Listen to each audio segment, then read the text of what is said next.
Segala puji bagi Allah yang berikan nikmat-Nya kepada kita semua, sehingga di hari yang berkah ini, di hari ke-12 di bulan suci Ramadan, Allah Subhanahu wa ta'ala hadirkan kita di masjid ini. Semoga kehadiran kita di masjid yang mulia ini menjadi bukti cinta kita kepada Allah Subhanahu wa ta'ala. Kita tinggalkan seluruh aktivitas jual beli kita, kita tinggalkan seluruh aktivitas perniagaan kita, dan di tengah siang hari ini kita menundukkan diri kita kepada Allah Subhanahu wa ta'ala. Semoga kehadiran kita di masjid ini menjadi jalan kemuliaan dan keberkahan untuk diri kita, keluarga kita, masyarakat kita, dan kita diizinkan oleh Allah Subhanahu wa ta'ala untuk dimatikan dalam keadaan husnul khatimah. Amin ya rabbal alamin. Salawat dan salam semoga tercurah dan terlimpah kepada junjungan kita Nabi besar Muhammad sallallahu alaihi wasallam beserta para keluarga, para sahabat, dan para pengikutnya hingga yaumil akhir. Ma'asyiral muslimin, sidang Jumat yang dirahmati Allah. Ramadan erat kaitannya dengan rezeki. Bagi mereka-mereka yang mungkin rezekinya saat ini sedang ditahan oleh Allah Subhanahu wa ta'ala, berbahagialah dengan Ramadan, karena Ramadan akan membuka pintu rezeki itu. Mereka-mereka yang berhasil di bulan suci Ramadan, Allah janjikan la'allakum tattaqun.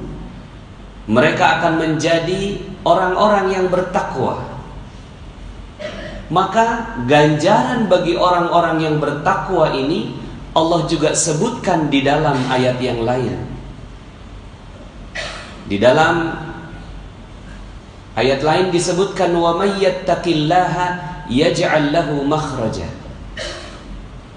Barang siapa yang bertakwa kepada Allah Subhanahu wa ta'ala, maka akan dibuka jalan keluar dari segala masalahnya. Konteks ayat ini bukan masalah akhirat, tapi konteks ayat ini adalah masalah dunia.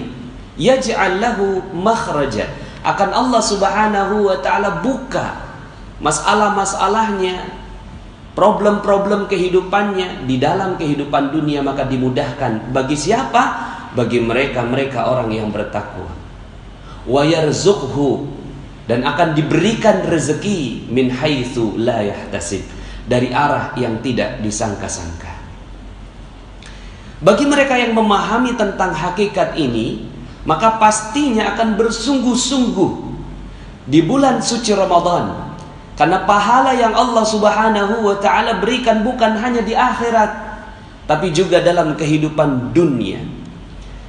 Seandainya sekarang ini kita lihat di negeri kita sekarang terjadi krisis ekonomi, sepatutnya tidak demikian. Takdirnya umat Islam disebutkan dalam surat An-Nur ayat 55. Disebutkan wa'adallahu alladhina amanu minkum wa amilus salihati la yastakhlifannahum fil ard kama stakhlafal ladzina min qablihim. Allah telah berjanji kepada orang-orang yang beriman dan orang-orang yang beramal soleh di antara kalian, Allah akan berikan kepemimpinan, kejayaan, kemuliaan, warisan atas seluruh kehidupan dunia sebagaimana Allah telah berikan kepada orang-orang sebelum mereka. Maka mereka-mereka yang memahami tentang ayat-ayat tentang rezeki ini, memahami betul bahwa Allah Subhanahu wa ta'ala memudahkan rezeki kepada siapa yang dikehendakinya, dan siapa yang dikehendakinya itu adalah mereka-mereka yang bertakwa. Karena ada banyak mispersepsi di antara umat Islam. Kalau disebutkan Islam maka konotasinya miskin. Kalau disebutkan umat Islam konotasinya meninggalkan dunia.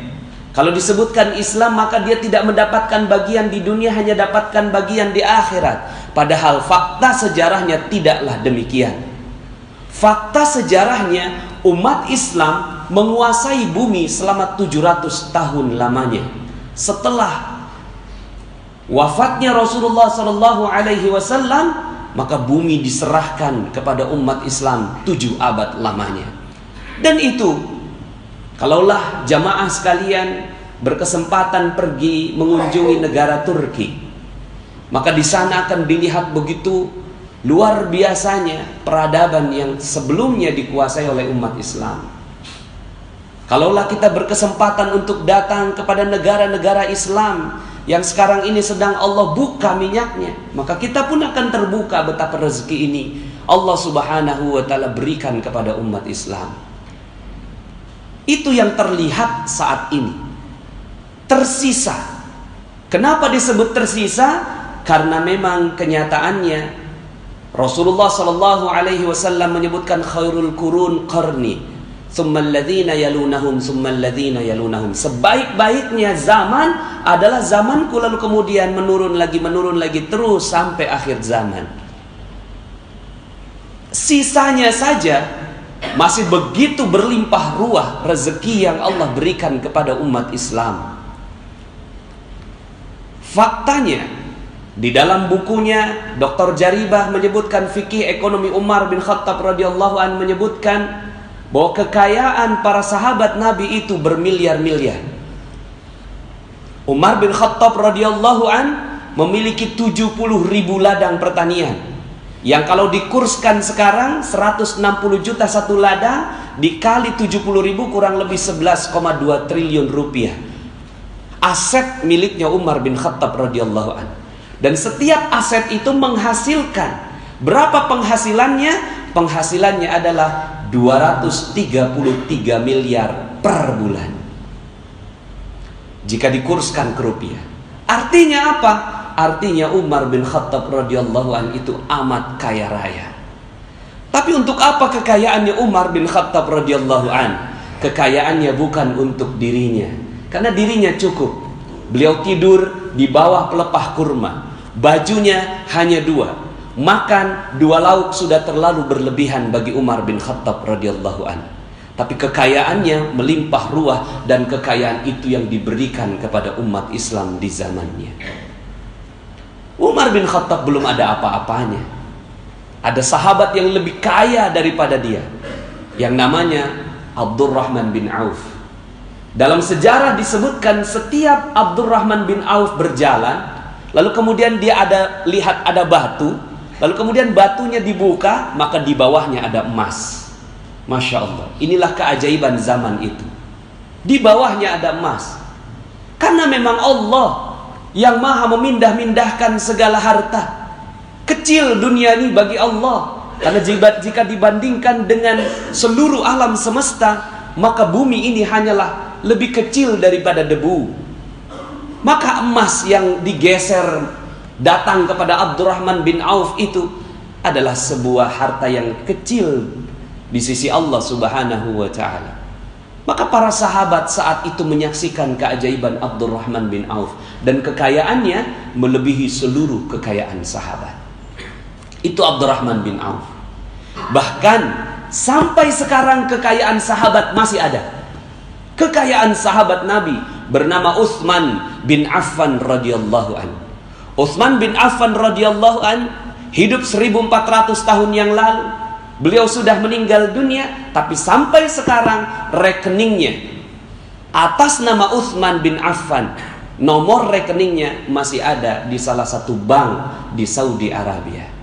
Masih ada uangnya, masih berkembang. Dan sekarang ini fakir-fakir miskin yang ada di sekitaran Madinah dan di Mekah mendapatkan uang dari rekening tersebut. Masya Allah. Apa yang kita bisa artikan dari ini? Bahkan kerajaan Saudi insya Allah akan membangun satu buah hotel yang memang dianggarkan dari dananya Utsman bin Affan radhiyallahu anhu. Ma'asyiral muslimin, sidang Jumat yang dirahmati Allah. Kalaulah seandainya disebutkan ada kalangan-kalangan sufi, orang yang zuhud meninggalkan dunia, benar. Itu mereka sudah sampai pada taraf tertinggi keimanan, lalu kemudian disedekahkan seluruh hartanya kepada Allah Subhanahu wa taala. Tapi sebelum itu terjadi, dia melakukan amalan-amalan dunia yang sangat-sangat bermanfaat buat manusia. Makanya dalam sebuah hadis disebutkan, khairukum anfa'uhum linnas. Sebaik-baik kalian adalah yang bermanfaat untuk manusia yang lain.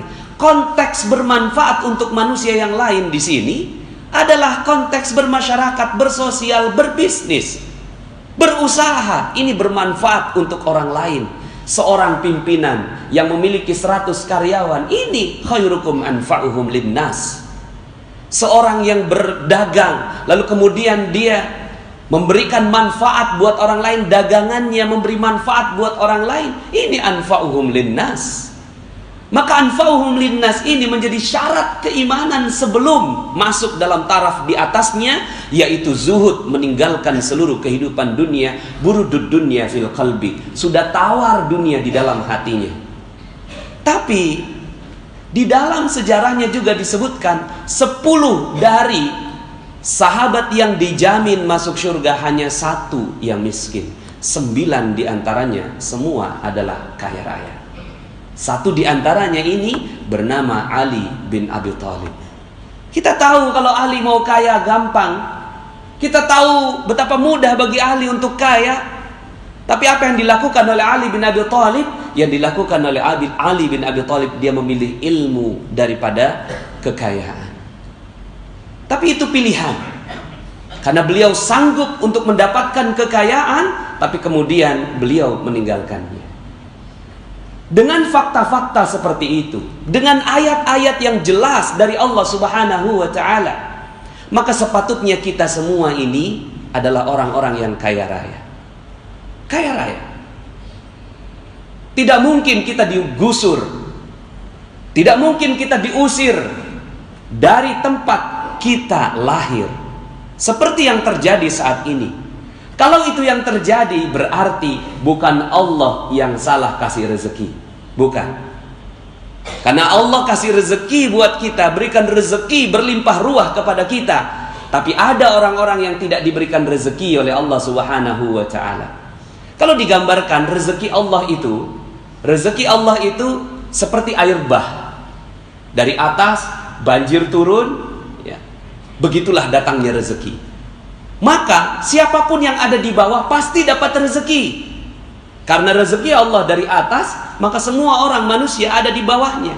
Tapi ada mereka yang tidak mendapatkan rezeki. Siapa mereka yang tidak mendapatkan rezeki atau sedikit sekali rezekinya? Mereka yang menahan dirinya dari air bah rezeki Allah itu. Mereka membuat perisai yang kuat. Mereka mencintai perisai itu dan mengatakan bahwa perisai inilah kehidupannya dia. Lalu kemudian dia tahan dirinya sehingga akhirnya dia tidak mendapatkan rezeki Allah. Padahal rezeki Allah datangnya seperti air bah. Dia memperisai dirinya, dia membentengi dirinya sehingga akhirnya rezeki Allah tidak datang padanya. Apa perisai itu? Perisai itulah yang akan kita hancurkan di bulan suci Ramadan ini. Seandainya manusia tahu tentang hakikat ini, maka dia akan bersungguh-sungguh di bulan suci Ramadan, karena mengetahui bahwa perisai inilah yang membuat dia tidak mendapatkan rezeki dari Allah Subhanahu wa taala. Lalu kemudian dia bersungguh-sungguh. Di dalam Al-Qur'an surat Nuh, Allah Subhanahu wa taala menyebutkan tentang hal ini. Faqultu astaghfiru rabbakum innahu kana ghaffara yursilis samaa'a 'alaikum midrara wa yumdidkum bi amwalin wa banin wa yaj'al lakum jannatin wa yaj'al lakum anhara ma lakum la tarjuna lillahi waqara wa qad khalaqakum atwara. Ini rahasia rezeki yang sepatutnya kalau seandainya kita mampu memahami tentang hal ini, maka rezeki Allah Subhanahu wa taala akan diberikan tanpa batas kepada kita semua insyaallah. Faqultu astaghfiru rabbakum. Sederhana. Perisai itu bernama dosa. Dosa inilah yang kita pegang erat-erat dan kita cintai dosa ini. Kita pegang tiap hari. Kita berdosa dan kita menganggap bahwa dosa itulah kehidupan kita. Maka Allah katakan, faqultu astaghfiru rabbakum. Coba lepas itu dosanya. Coba lepas itu dosanya. Lepas itu dosa. Faqultu astaghfiru rabbakum. Minta ampun sama Allah. Minta diangkat itu perisai. Faqultu astaghfiru rabbakum innahu kana ghaffara. Dia yang maha mengampuni seluruh dosa. Yursilis samaa 'alaikum midrara. Kalau itu perisai sudah terbuka, yursilis samaa 'alaikum midrara. Akan diturunkan hujan yang lebat. Hujan yang lebat dari atas langit. Yursilis samaa 'alaikum midrara. Buat kalian. Masya Allah. Nggak ada putus-putus itu hujan. Wa yumdidkum bi amwalin. Dan akan ditambahkan lagi harta mereka. Lihat konteksnya, Allah sebutkan wa yumdidkum bi amwal. Langsung. Tidak menggunakan kata-kata yang lain, tapi langsung mal. Dan dalam bentuk jamaknya, wa yumdidkum bi amwalin wa banin. Dan anak-anak di sini bukan hanya anak-anak biologis, tapi anak-anak perusahaan, cabang-cabang perusahaan. Wa banin wa yaj'al lakum jannatin. Dan Allah berikan kepada kalian tambahan-tambahan kebun-kebun, seperti kebun kurma, kebun-kebun pertanian dan segala macam yang subur. Dan bukan kalian yang menyirami itu, wa yaj'al lakum anhara. Allah sediakan juga airnya untuk membuat seluruh kebun-kebun itu subur. Masya Allah. Ini janji Allah. Janji Allah. Bagi mereka yang memahaminya, maka Allah subhanahu wa ta'ala betul-betul akan berikan kepadanya. Sekarang pertanyaannya, seberapa cinta kita dengan dosa kita? Seberapa cinta kita dengan dosa kita ditunjukkan dengan Ramadan. Kalau kita cinta dengan Ramadan, maka kita akan bersungguh-sungguh sampai hari terakhir di bulan suci Ramadan. Kalau kita cinta dengan dosa kita, paling di minggu pertama saja semangatnya di bulan Ramadan. Maka Rasulullah SAW mengatakan, man shoma Ramadana imanan wahtisaban ghufira lahu ma taqaddama min dzambi. Barang siapa yang berpuasa di bulan suci Ramadan dengan penuh iman, wahtisaban, dengan penuh perhatian, sungguh-sungguh, hati-hati, seperti melewati jalan, ada duri, ada paku, maka di jalannya hati-hati. Ini cirinya mereka yang betul-betul menikmati Ramadan. Hati-hati dia, matanya dibikin hati-hati, telinganya hati-hati, mulutnya hati-hati, hatinya hati-hati, pikirannya juga tidak berpikir yang macam-macam. Hati-hati, wahtisaban. Maka orang-orang yang seperti ini, kata Rasulullah SAW, ghufira lahu ma taqaddama min dzambi. Akan dibuka semua perisainya oleh Allah Subhanahu wa taala. Masya Allah. Masyarul muslimin sidang Jumat yang dirahmati Allah, ada banyak sekali kisah. Salah satu kisah yang mungkin Allah berikan untuk kita di depan mata kita, di depan mata kita. Betapa Allah mudah saja memberikan triliunan rupiah buat seorang hamba. Khatib tinggal di Depok. Ada satu masjid yang ajaib, namanya Masjid Kubah Emas. Wallahu a'lam cerita apa yang ada di baliknya. Terlalu banyak versi tentang kubah emas itu. Tapi khatib percaya bahwa Allah kalau mau kasih rezeki ya begitu. Allah kalau mau kasih rezeki mudah bagi Allah. Kita percaya bahwa rezeki kita UMR. Kita percaya rezeki kita cuma 5 juta, 10 juta, 15 juta. Kita percaya. Tapi bagi orang-orang seperti Dian Al-Mahri, pemilik kubah emas, dia yakin bahwa rezeki Allah maha tak terbatas. Mudah bagi Allah kasih 1 triliun buat beliau. Maka Allah berikan buat dia. Kita juga nggak butuh banyak-banyak. Kita butuhlah 30 juta, 50 juta sebulan untuk hidup yang baik. Tapi selama ini yang kita lakukan 30 juta, 50 juta, 100 juta satu bulan yang kita lakukan bergantung kepada manusia. Lalu kita cinta dengan dosa kita. Akhirnya jangan 100 juta per bulan, 3 juta aja rasanya terlalu berat buat kita. Maka mari sama-sama Khatib mengingatkan pada diri khatib sendiri, rezeki kita terbatas bukan karena Allah tidak mau kasih rezeki, tapi karena kita terlalu cinta dengan dosa kita.